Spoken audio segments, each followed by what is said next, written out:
Enquanto a Weekly Shonen Jump lutava para deter suas quedas em vendas e sua maior crise da história, várias novas séries promissoras se preparavam para entrar nessa competição acirrada que está na maior revista Shonen. Venha ver a primeira parte da retrospectiva de 97 da Weekly Shonen Jump, o ano que mudou o mundo dos mangás. E aí pessoal, aqui é o Leonardo Nicoli, estamos começando mais um novo vídeo aqui no Analyze It. Nesse vídeo vamos comentar sobre a retrospectiva da Weekly Shonen Jump, exatamente sobre o ano de 97, um ano emblemático que, como eu disse, já mudou o mundo dos mangás. Lembrando que já lançamos outras partes da retrospectiva, mas vou fazer de tudo para que vocês possam entender o ano de 97 sem precisar recorrer aos vídeos passados. Se vocês quiserem ver o ano de 96 ou ir ler os anos seguintes que estão publicados no site, recomendo ir depois de ver esse vídeo. Sem mais delongas, vamos ver a situação prévia da revista e principalmente quais mangás estavam nela durante o começo do ano de 97. Após o encerramento de Dragon Ball em 95, a situação da Weekly Shonen Jump era desesperadora. O mau planejamento do editor-chefe precedente levou Torishima a assumir uma revista afundando na lama. A sua gestão já começou com um soco no estômago, com o fim de Slam Dunk, intensificando assim a perda de leitores que passou de 6,5 milhões para 4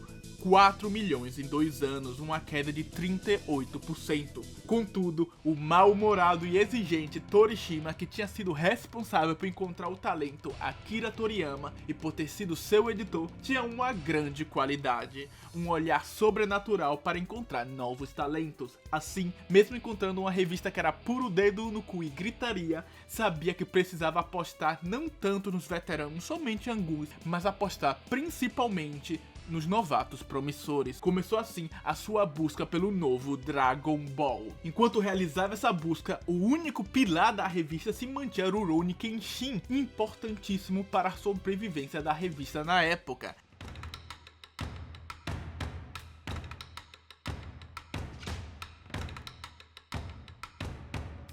A série estava sempre no topo das votações e da Toque. Tinha um anime de sucesso em exibição. E por fim, tinha 1,3 milhões de impressões em seus novos volumes. A série assim carregava nas costas da Shonen Jump enquanto Torishima procurava por novas séries. De fato, já tinham sido encontradas algumas novas séries bem promissoras, 3 principalmente. A comédia Sex Commando Gaiden, que eu comentei na parte anterior, o Battle Shonen Hoshin Eng, que tinha tido uma boa recepção e assim acabou sendo classificado continuamente nas primeiras colocações da Toque. E concluindo, tínhamos também o clássico Yu-Gi-Oh!, que vocês certamente conhecem, né? Na época, ainda era um mangá com vários jogos diferentes a seu interno, não somente as cartas que renderam o Yu-Gi-Oh! Famoso, mas mesmo assim, nos primeiros 3 meses tinha apresentado bons resultados de popularidade. Nos primeiros 3 meses, porque depois... vamos falar daqui a pouco. Os editores viam esses 3 mangás como a próxima geração da revista, justamente por terem apresentado ótimos resultados comerciais no final de 96. Contudo, o ano de 97 seria um banho de água fria em relação à parte desses mangás. Os demais novatos com a boa recepção em 96 eram, primeiro, a comédia Makuhari, que os editores viam como uma 4ª força entre a nova geração, sempre classificando bem na Toque. Também tínhamos Wild Half, que teve uma recepção fraca, mas o suficiente para sobreviver nos tempos de crise. Por fim, tínhamos entre os novatos Majojo Vivian, que começou bem na revista, mas tendo várias pessoas que não gostavam tanto assim do mangá. Entre os veteranos já, tínhamos uma linha de mangás importantes, começando por 2 mangás com anime, Midori no Makibao, um mangá que uniu corrida de cavalo e comédia.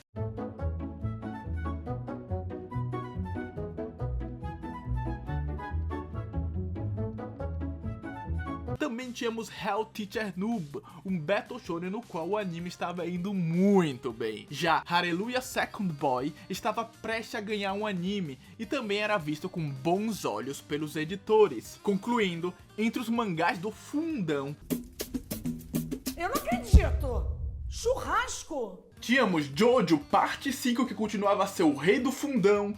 Também tínhamos Rokudenashi Blues, clássico de boxe delinquente que estava caminhando para o seu encerramento. Os vovozinhos Kotikami, comédia policial, e Capitã Tsubasa, clássico de futebol. Além das séries Majima-kun, que ia completar 2 anos, e a comédia Totemo Lucky Man. O final de 96 tinha sido muito promissor, mas vamos ser sinceros, a line-up continuava fraca. Deste modo, para dar uma sobrevida à revista, o Torishima decidiu trazer de volta o Akira Toriyama, criador de Dragon Ball. Por 3 edições, Akira Toriyama retornou à revista, a alegria geral da população japonesa, lançando o mangá Tokimesha, uma história divertida de um garoto que termina na pré-história após viajar no tempo. Essa minissérie hilária do Toriyama tinha como objetivo atrair de volta para a revista os leitores de Dragon Ball e quem sabe assim convencê-los a ler algumas das novas séries, como Hoshieng e Yu-Gi-Oh! A ótima relação entre o Torishima e o Akira Toriyama,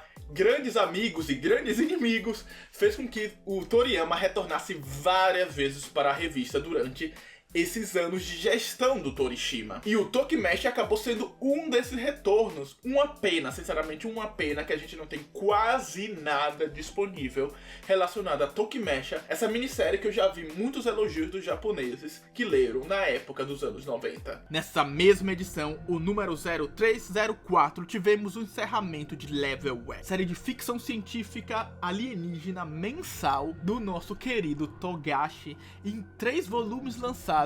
Level E teve 2.2 milhões de cópias em circulações, 733 mil cópias por volume mediamente, tornando-se assim o segundo sucesso comercial de Togashi. Espetacular. O autor, após encerrar Yu Yu Hakusho em 94 e agora em 97, Level E começou a trabalhar em sua Magnus Opera, Hunter x Hunter, que viria a estrear em 98. Já para substituir Level E como série mensal, a Weekly Shonen Jump decidiu trazer de volta para a revista a série Dark Fantasy chamada de Bastard. Lançada entre 88 e 89 na Weekly Shonen Jump, Bastard foi transferido para uma revista trimestral do departamento, mas a descontinuação dessa revista acabou levando a retornar à Weekly Shonen Jump na edição 5 de 97. Contudo, o autor claramente ainda não estava pronto para lançar um mangá na revista, já que o capítulo seguinte, e realmente aquele que começou a serialização mensal de Bastard, foi lançado somente 8 meses depois do lançamento desse capítulo isolado. Bastard e seu arco da corrupção, quando retornou, realmente já estava mudado. Tinha adicionado vários elementos de ficção científica à obra. Era uma obra diferente daquela que o público conheceu em 88. Mesmo assim, era uma adição importante, pois era uma obra de sucesso que poderia atrair de volta os leitores mais velhos. Assim, sabendo que Hoshieng e Yu-Gi-Oh! Não iam fazer a revista parar de sangrar e as vendas continuarem a cair, na edição 10 de 97 decidiram começar uma nova leva de 3 mangás, mas para estrear novas séries, obviamente eles têm que cancelar outras.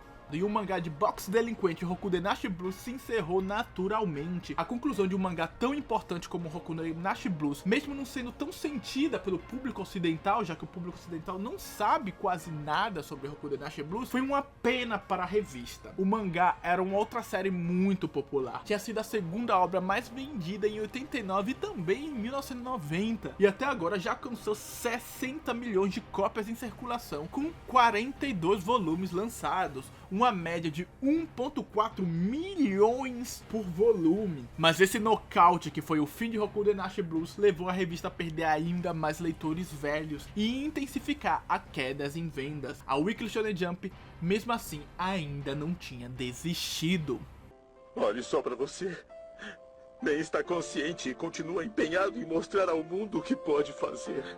Já o autor, logo após o encerramento de Rokudenashi Blues, começou a trabalhar em seu projeto seguinte, Rookies. Chegando para falar sobre as novas séries que estrearam nessa leva, o primeiro mangá a estrear na edição 10 de 97 acabou sendo o Atashi no Kaeru-sama, mangá ambientado em um futuro no qual os robôs controlam a humanidade, que sinceramente talvez não seja um futuro tão longe assim, pelo amor de Deus. E é nesse futuro que conhecemos um sapo metade robô que, quando pegues em suas mãos a sua katana, se torna um grande guerreiro. A obra é um battle shonen bem fofinho, sinceramente, que conseguiu até agradar alguns japoneses. Contudo, não teve uma recepção calorosa o suficiente ao ponto de conseguir sobreviver na revista. Então, o que restou de Watashi no Kaoru-sama depois de todos esses anos? Então, alguns amantes da série perdidos no Japão, como fosse um culto na internet, entre um público realmente bem pequeno, talvez um culto de 10 pessoas, que até produziram uma animação no YouTube em 2018.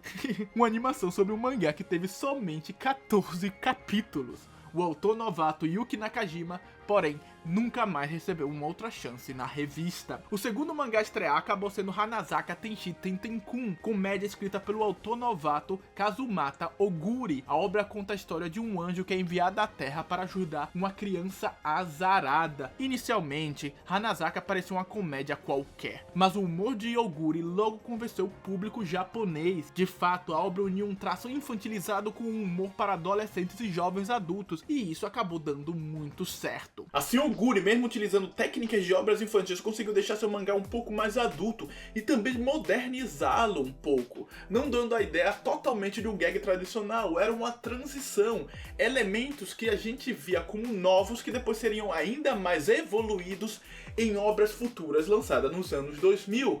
Por isso, de certo modo, esse mangá acabou sendo um dos precursores dos gags modernos. Hanazaka teve uma boa recepção por parte dos japoneses e conseguiu se estabelecer na zona intermediária um pouco mais alta da revista, sendo assim um bom substituto para Midori no Makibao. E assim, já com sucessos em mãos, que foi Hanazaka, o último a estrear na edição 12 acabou sendo Boots Zone, um battle shonen escrito pelo autor novato Hiroyuki Takei, que juntamente com Eiichiro Oda foi a assistente do autor de Rurouni Kenshin. Boots Zone é um battle shonen que conta a história de Sashi, a reencarnação de Miroku Bosatsu. Sashi, na história, deve alcançar o Nirvana, por isso viaja para a Índia para realizar esse objetivo. A série une elementos budistas com boas cenas de ação.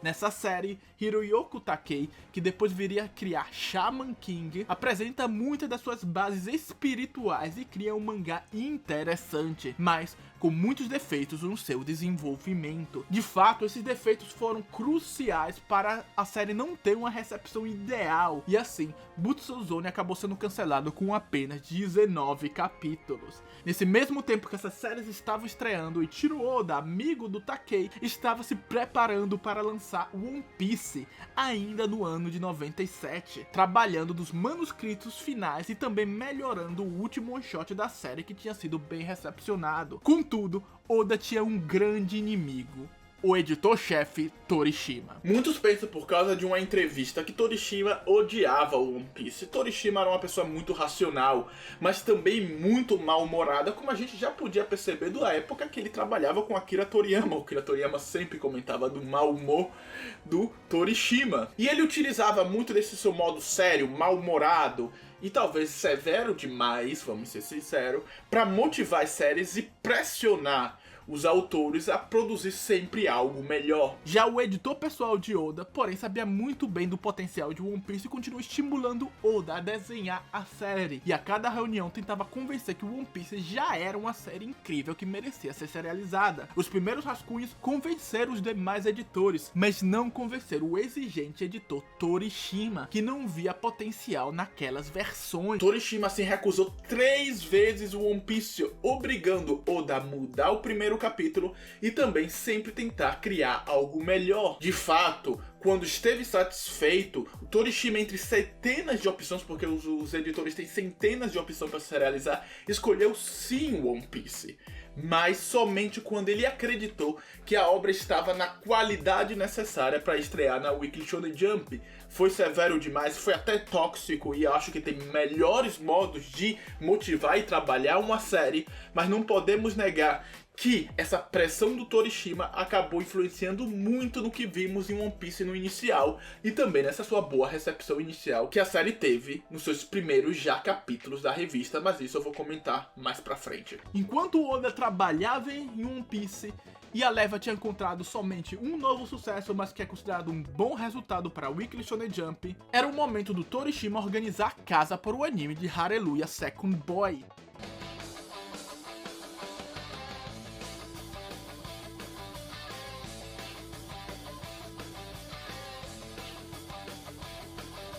série que conta a história de Hakuin, um garoto delinquente problemático que é filho de Deus. Não no sentido filho de Deus como você tá pensando, filho realmente de Deus. Por isso, o nome Aleluia no nome da série.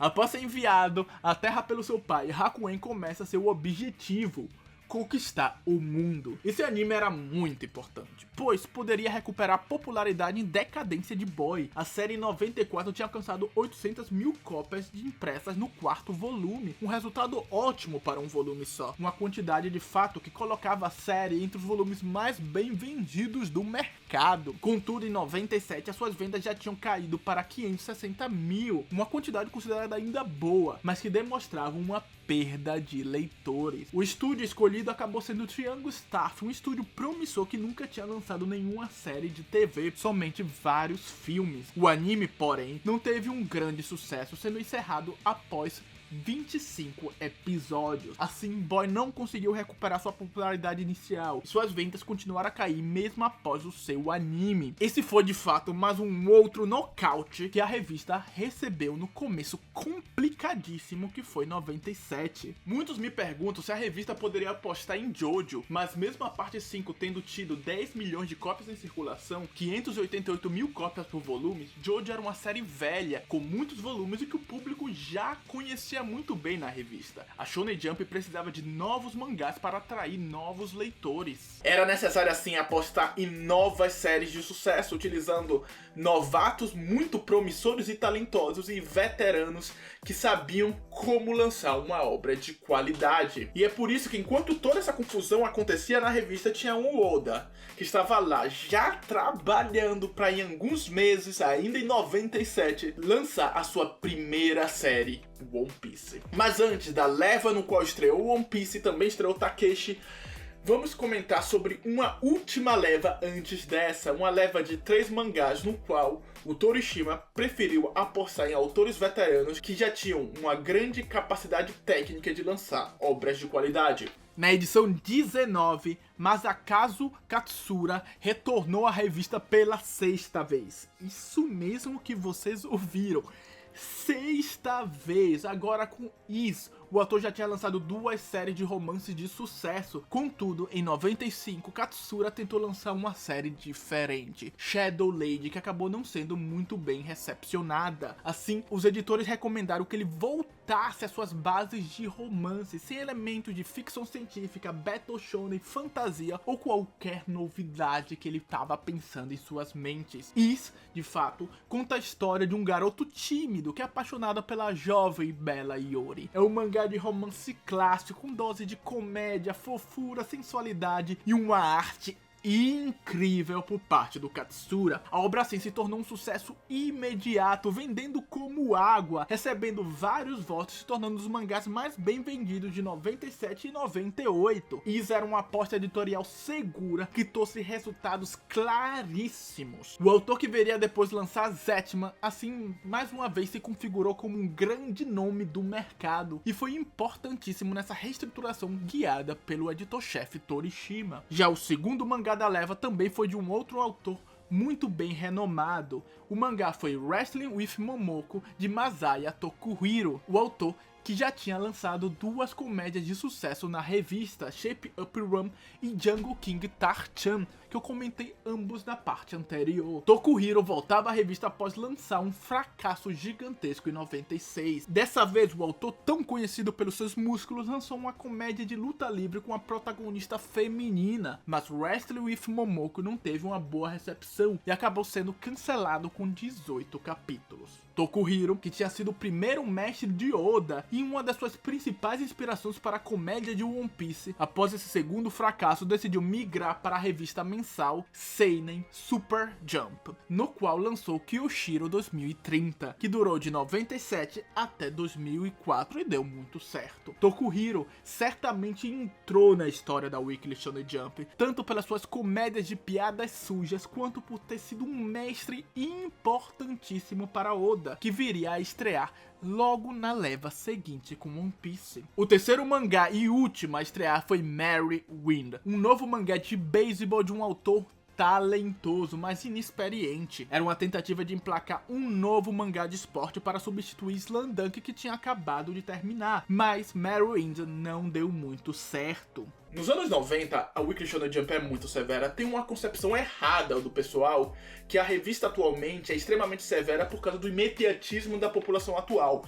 Mas a revista era muito mais imediatista nos anos 90. Tinha uma quantidade grande de séries que acabavam sendo canceladas entre 9 e 14 capítulos, sem ter capítulo suficiente nem de compor um segundo. De fato, esse autor já tinha lançado em 95 uma série cancelada com 10 capítulos, e agora essa sua nova série, Windmere, foi cancelada com 11 capítulos, terminando de vez por todas as suas chances na revista. Enquanto o sucesso de Ys era mais uma prova que Torishima, mesmo enfrentando várias dificuldades, estava utilizando seu talento para lançar novas séries muito promissoras, um avião atingiu 2 torres da Weekly Shonen Jump. Yu-Gi-Oh! Começou a ir mal nas votações. Nos 3 primeiros volumes, Yu-Gi-Oh! Adota um desenvolvimento episódico, no qual surgia problemáticas na escola de Yugi, e através de um jogo que mudava cada capítulo, ele conseguia resolver essa problemática. Inicialmente, essa dinâmica deu certo de fato, mas logo o público se cansou, deixando assim de votar em Yu-Gi-Oh! E sabemos que séries que não ganham voto na Weekly Shonen Jump terminam canceladas. A solução encontrada pelo autor Kazuki Takahashi e também pelo seu editor foi criar um arco maior e menos episódico chamado de Death T. Nesse arco, o autor desenvolve um pouco mais os jogos de carta e o vilão Kaiba, mas continua centrado na dinâmica de jogos diversificados, agora mais no sentido de parque de diversão mortal. Essa mudança só acabou salvando Yu-Gi-Oh! Do cancelamento, contudo, não acabou rendendo Yu-Gi-Oh! Uma obra popular. O autor ainda precisava fazer algo mais para assim convencer o público a votar em Yu-Gi-Oh!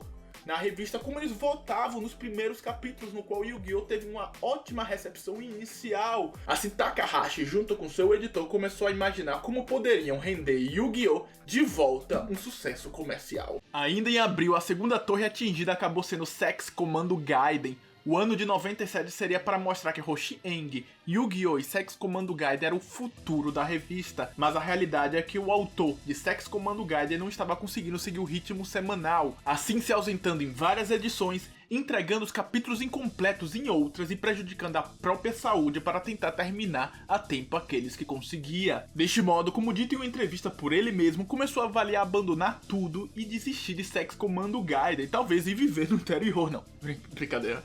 Seriamente, avaliava desistir de tudo, mesmo a série sendo o terceiro mangá que melhor vendia na Shonen Jump, perdendo somente para Rurouni Kenshin e Hoshin Eng. Aliás, era um dos mangás que mais vendia no mercado inteiro. Mas mesmo com essas dúvidas, ele decidiu continuar. Mas até quando aguentaria isso? E que preço pagaria? Vamos discutir isso na parte 2. De qualquer modo, outros 3 mangás também começaram a ir mal. A comédia irônica Makuhari, que fazia piadas ácidas sobre até os outros editores e autores da revista, também começou a capengar na popularidade. Já Majojo Vivian, que tinha tido uma recepção mais ou menos, mas que tendia para positiva, agora estava tendo uma recepção mais negativa. E por fim, a outra série que estava começando a ir mal era Midori no Makibao, por causa das suas ausências e por causa do fracasso do seu anime. Assim, Midori no Makibao começou a perder o apoio editorial.